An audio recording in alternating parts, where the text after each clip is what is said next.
I give praise and glory and honor and worship the only true and living God through his Son, Jesus Christ. Thank you for joining me today for our message.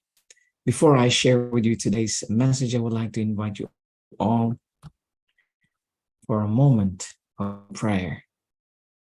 Let us seek the Lord in prayer. Our Father in heaven,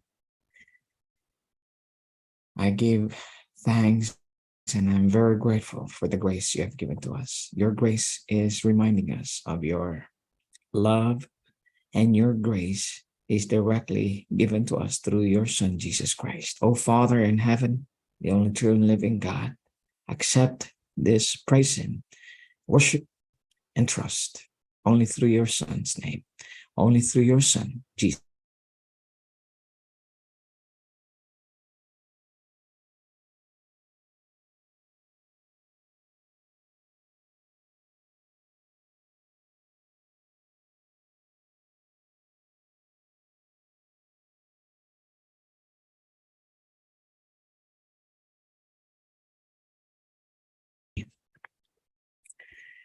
The Holy Scriptures from the received text, the King James Version Bible has this to say.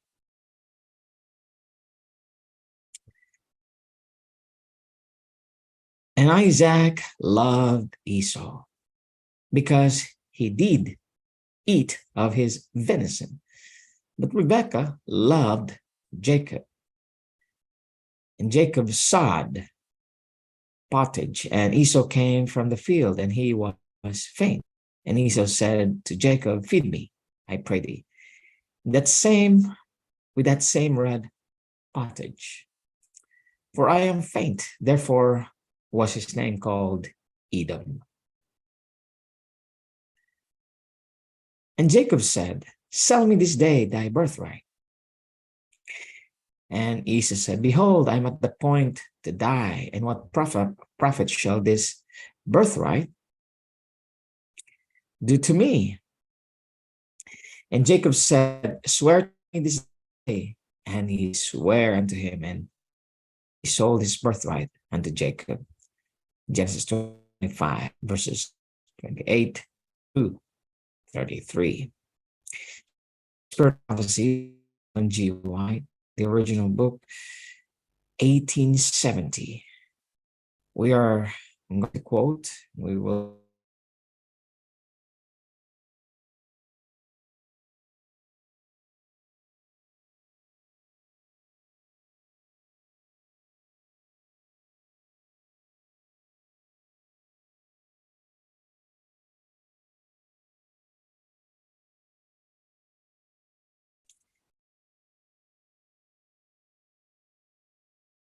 which was a great grief to Isaac and Rebekah.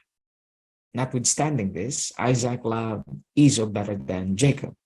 And when he thought that he was about to die, he requested Esau to prepare him meat, that he might bless him before he died. Esau did not tell his father that he had sold his birthright to Jacob, and confirmed it with an oath. Rebekah heard the words of Isaac, and she remembered the words of the Lord. The elder shall serve the younger. And she knew that Esau had lightly regarded his birthright and sold it to Jacob. She persuaded Jacob to deceive his father, and by fraud received the blessing of his father, which she thought could not be obtained in any other way. Jacob was at first unwilling to practice this deception, but finally consented to his mother's plans. Rebekah was acquainted with Isaac's partiality for Esau, and was satisfied that reasoning would not change his purpose. Instead of trusting in God, the disposer of events, she manifested her lack of faith by persuading Jacob to deceive his father.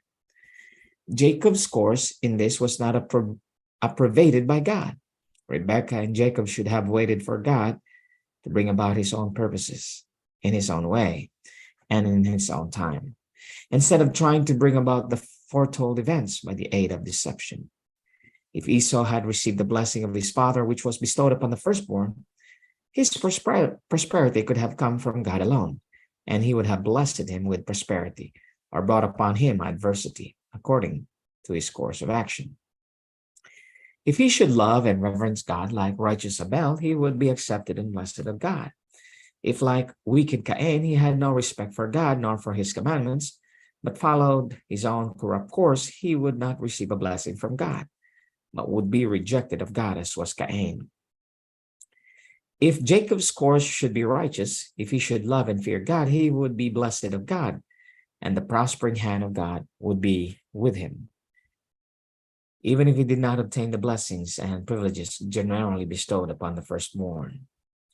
Rebekah repented in bitterness for the wrong counsel which she gave to Jacob, for it was the means of separating him from her forever. He was compelled to flee for his life from the wrath of Esau, and his mother never saw his face again. Isaac lived many years after he gave Jacob the blessing, and was convinced by the course of Esau and Jacob that the blessing rightly belonged to Jacob. The circumstances of Esau selling his birthright represent the unrighteous, who consider the redemption purchased for them by Christ of little value and sacrifice their heirship to heaven for perishable treasures. Many are controlled by their appetite, and rather than to deny an unhealthy appetite, would sacrifice high and valuable considerations if one must be yielded. The gratification of a depraved appetite, or the high and heavenly blessings which God promises only to the self-denying and God-fearing, the claimers of appetite, as in the case of Esau, will generally prevail, and for self-gratification, God in heaven will be virtually despised. Even professed Christians will use tea, coffee, snuff, tobacco, and spirits, all of which benumb the finer sensibilities of the soul. If you tell them they cannot have heaven and these hurtful indulgences, that they should deny their appetites and cleanse themselves from all filthiness of the flesh and spirit, perfecting holiness in the fear of the Lord, they are offended, look sorrowful, and conclude that if the way is so straight that they cannot indulge in their gross appetites, they will not walk any longer in it. Spirit of Prophecy by Ellen G. White, Volume 1, 1870, pages 105, 108. Thank you so much for your prayers and support for these ministries.